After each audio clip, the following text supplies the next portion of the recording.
Here we have the presentation from Friday, the 8th of May 2026 for the final quarter of the 25 to 26 fiscal year from Nintendo, and therefore the end of surely Nintendo's most consequential year so far this decade. As ever, let's go through and deep dive exactly what they're saying and what it all means, including the game sales numbers we have, and perhaps more tellingly, the ones we don't, Nintendo's choice to do a price increase for the Switch 2, and more. Let's get into it. So the presentation is always divided up into sections, and the first section focuses on the consolidated financial results and outlook. Financial highlights, and this is for the whole financial year. Well, sales are up and significantly, nearly double, but the profit is actually down. Now, this is almost certainly because the Switch 2 is a much lower margin system than the aging Switch hardware, especially the Lite and the original Switch, although there may have been other transactional costs as well, which were new, such as the imposition of tariffs on goods entering their biggest single market, the USA. By historic standards for Nintendo, though, the profit ratio is absolutely fine. The period of the early 2020s was extremely unusual for the company, and the terrible times before were also quite unusual. This is closer to the kind of margins we'd see before the turbulence of the Iwata era, and so I don't think actually Nintendo will be too concerned if this is the kind of profit level that settles in for the duration. Consolidated sales show that there's an increase, of course, on the platform-related content, but a dip in other IP income as the revenues from the original Mario Brothers movie leveled off, and before anything came in from the new Mario film, which launched in the new fiscal year, which in Japan started on the 1st of April. The sales ratios showing the proportion of sales in each region show a very strong representation from the Americas, despite consternation in the period over price and reportedly a slower holiday season. Now, it's down from 44% 2 years ago, with subtly higher percentages for Japan and places outside their three major markets, but the broad picture is pretty much consistent with what we've seen before. Next, we get a breakdown of hardware units. The first thing I notice is what's not shown. We don't have sales units for Metroid Prime 4. This most likely means that neither the Switch nor Switch 2 versions crossed the threshold of 1 million units in the fiscal year, although Nintendo has reported that collectively they did cross 1 million. Still, this puts the absolute ceiling of sales at 1.9 million, and probably a good deal less than that, which is fairly crushing, and worse, we'll likely never get definitive sales numbers now because they generally only report sales within a fiscal year. Other titles are going strong though. Pokémon Legends ZA started with a good spread of Switch 2 owners, but has kept up momentum on the original hardware as well, looking to go into the same ballpark of the teens numbers of millions units as Legends Arceus. Bonanza is still going strong as well, but with 260,000 sold in the January to March quarter, this probably shows it's reaching the limits of its traction. Even if it could keep up this kind of sales trajectory, and with further Kong-related publicity and the game's appeal to new Switch 2 owners, there's a chance it might, it would struggle to crack 10 million units this decade. Then again, Luigi's Mansion 3 also had a slow but steady approach, and a film would certainly be a significant inflection point for the property, so we'll see. Currently, I think this is likely to end up being a strong, but not absolutely titanic, entry in the Switch 2 lineup after we start to get other titles like, as I say, Luigi's Mansion, a full Splatoon game, and so on. Mario Galaxy 1+2 still sold fairly anemically. I did a video on this just the other day, but 340,000 sales for Super Mario Galaxy 2 and 500,000 for Super Mario Galaxy during the build-up to a major movie is not enormously impressive to my way of thinking. Of course, the games will continue to sell indefinitely, and I discussed yesterday my perspective on the whys and wherefores of how we ended up in this situation, but it still must sting a bit, and I'll cycle back to this a little bit later when we discuss how well the Pokémon re-releases did. As for the systems, well, we can see that at 19.86 million units, Nintendo was just shy of hitting the 20 million target in the year. Of course, their actual target was not 20 million, that was just something put about by fans. It was actually 19 million, so in that sense, they did meet their target for the fiscal year. And frankly, before launch, I never expected Nintendo to clear 20 million, but then I also was far more pessimistic about the price than most. The fact that they managed to get nearly 20 million at the price point I expected, with a lineup of games that was relatively slim on the biggest AAAs, is actually, to me, quite impressive. I think I'd said I expected something in the region of 17 to 18 or maybe 19 as my central estimate. I'll have to go back and check. It will get both easier and harder from here for Nintendo, though. Easier as new games will drive sales, as their notes acknowledge Pokemon Pocopia did, but also harder as they will need to appeal to less hardcore customers, and now, as we'll soon see, with an increased price. 3.8 million Switches isn't to be sniffed at either.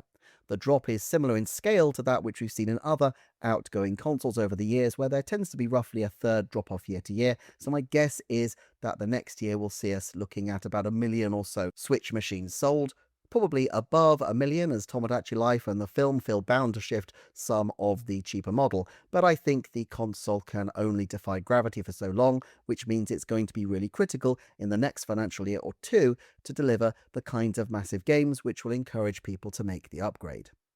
Let's move on to digital sales. The trend here is progressively upwards, and you can see the red line on the graph shows that the numbers for Q4, that's January to March, are up year on year, even though digital sales always dip significantly for the holiday season, giving the graph a U shape. Nintendo credit this to DLC sales and download-only software, as well as downloadable versions of packaged software, but of course, many may have made the jump from physical due to the fuss about game keycards and given the price differential between digital and physical in many territories, though not in this period in the US. Personally, I've moved over to digital for Switch 2, partly for convenience of having things on the system and not having to store boxes, significantly as well due to the price differential, but also, frankly, the Switch 2 boxes look ugly as sin compared to the Switch ones. All that said, Nintendo has actually released a significant amount of downloadable software in the last year, particularly when you consider the Switch 2 upgrade packs, and so perhaps this is something that might level off in the year ahead. Gross profits then, and the trend is obviously similar to what we've seen before. Nintendo still has a strong proportion of profit from first-party software sales here. Then we have selling, general and administrative expenses, which are generally up. Advertising is massively up, no surprise, and R&D continues to soar despite the new console being out. One assumes that console variants and new games are significant drivers here, but I would expect also that Nintendo are diversifying their kinds of research to include new kinds of projects. We've seen already a bit of this with Alamo and My Mario, plus of course their own short film, Close to You, and I guess we will continue to see new initiatives in the years ahead. More profit breakdowns are given here. Note that the profits were buoyed, it says, due to factors such as a gain on sales of investment securities, i.e. they hedged heavily, fearing a rocky console-to-console transition, and when it went against all odds relatively smoothly, they were well up on their investments. It will be interesting to see if the figures change next year without this cushion being taken into account, and speaking of which, the consolidated financial forecast for the next fiscal year ending March 2027 is slightly, but not overly, pessimistic by comparison to what's gone before. They still expect a very strong year, buoyed I'm sure by the Mario movie and Tomodachi Life out of the gate.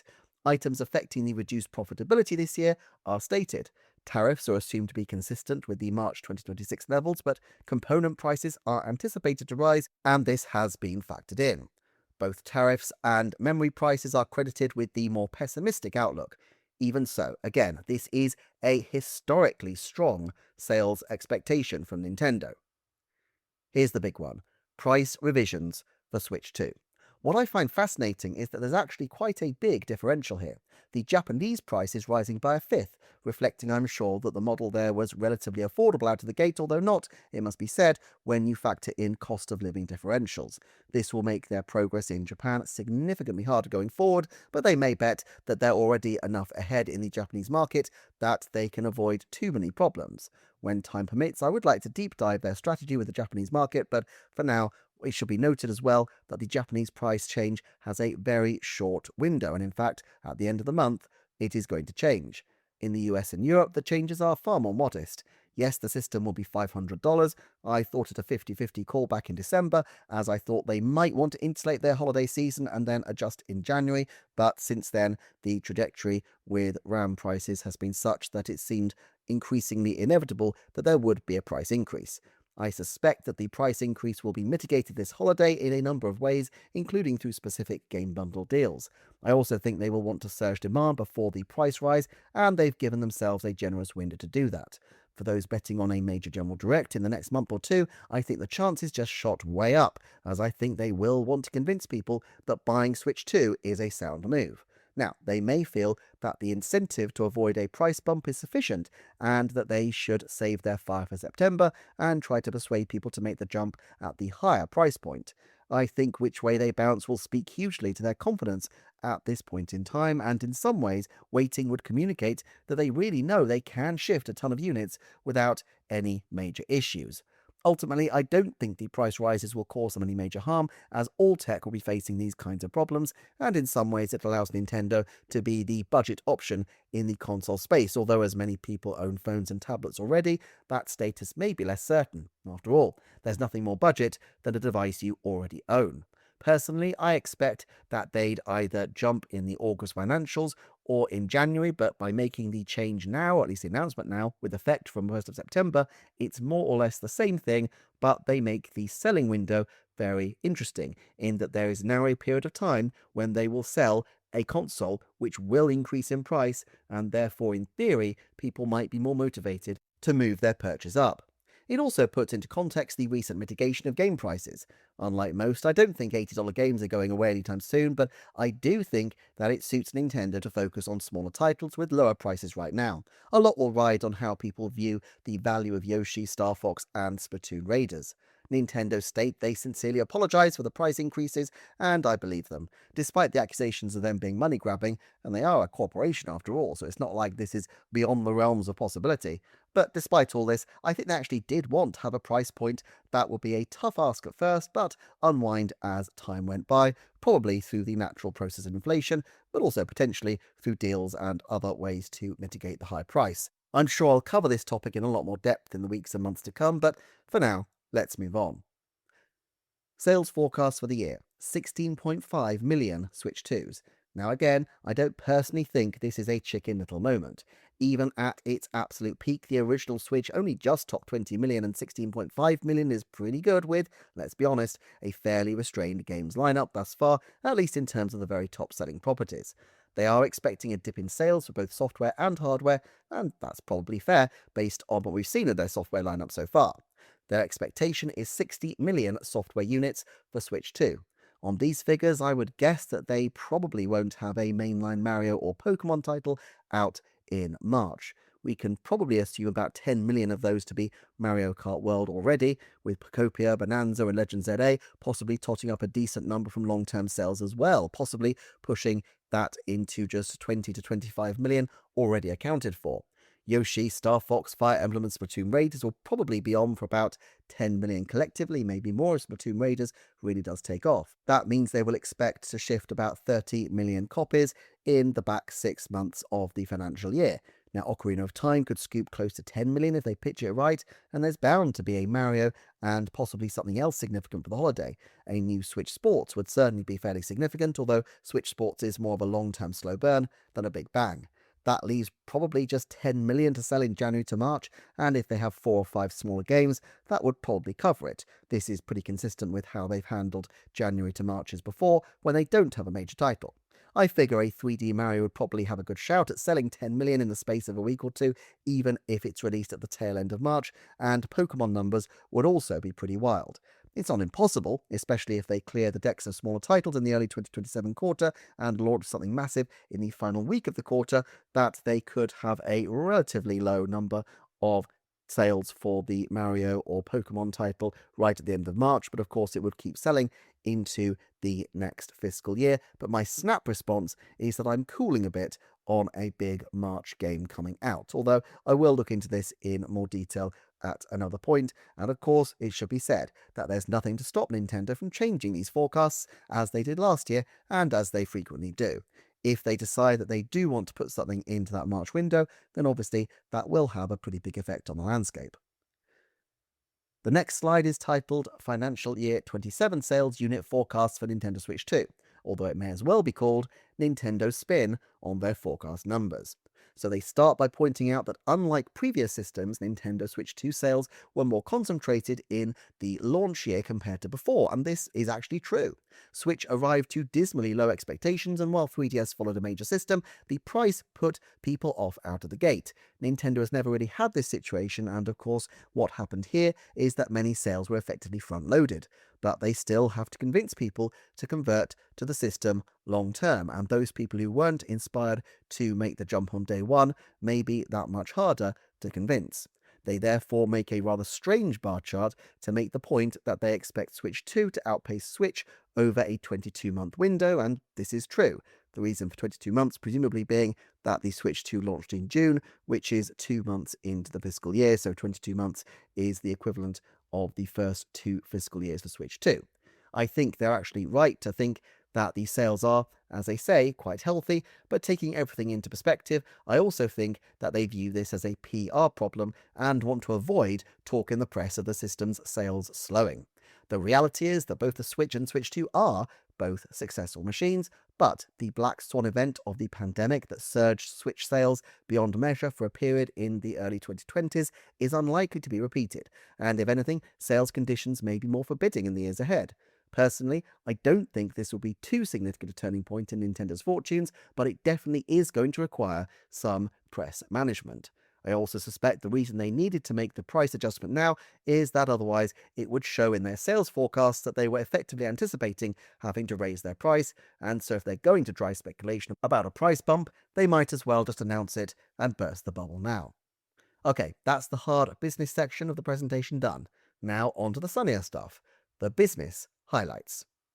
Hardware sell-through is sharply up. You can see that huge spike in the 2020s I mentioned before, with the highest and the next bars representing April 2020 to March 2022. Switch 2 has put Nintendo back into the kind of ballpark it was with their last hardware revision before the pandemic, the Switch Lite in September 2019, and you can't really knock those sorts of numbers because it's still a significant amount of hardware units being shifted. The annual playing user base is also remaining remarkably consistent, in the ballpark of 129 million for 3 years in a row. They assess this quite liberally. You only need to turn your system on once per year to access software, excluding the eShop, to count. But it also reflects Nintendo accounts rather than just systems, so in theory that would include a lot of people playing multiplayer instead of necessarily owning their own consoles, but still.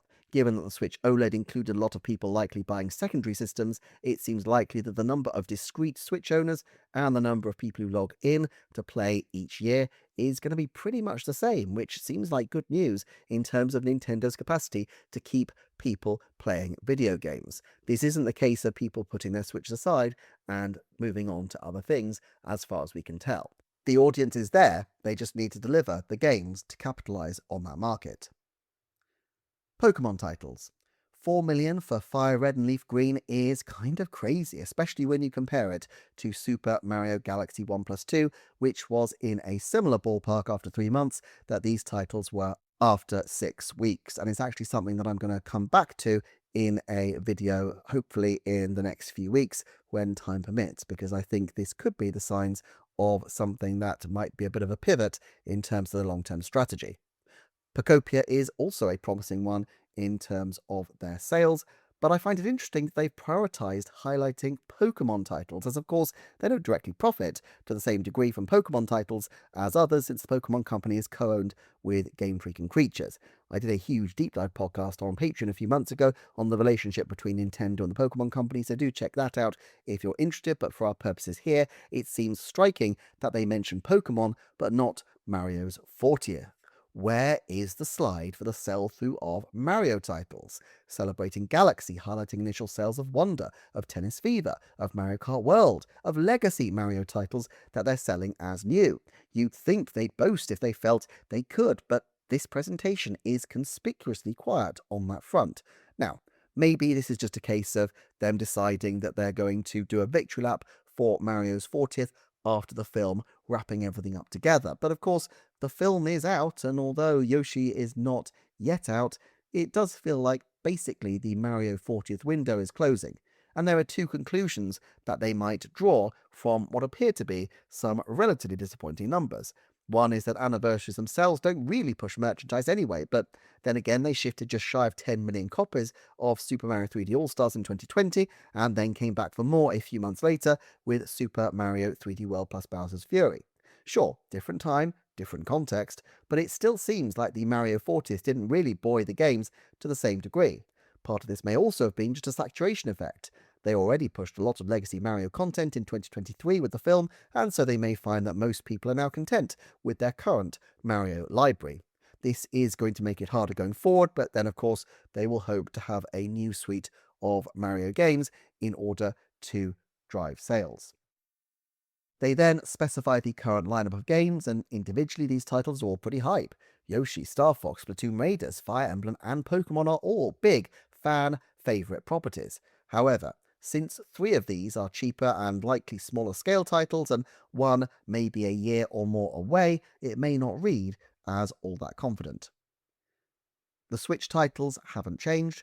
I do think there's a decent chance we will see another Switch title or 3 before the end of the day, as despite Nintendo pledging to pull the plug on Switch game production, as we saw with Tomodachi Life, which had been on the pot for 9 years, Nintendo sometimes has very long-term projects, and they still want to maximize their sales to this install base, especially if Switch 2 take-up is relatively languid in the months ahead.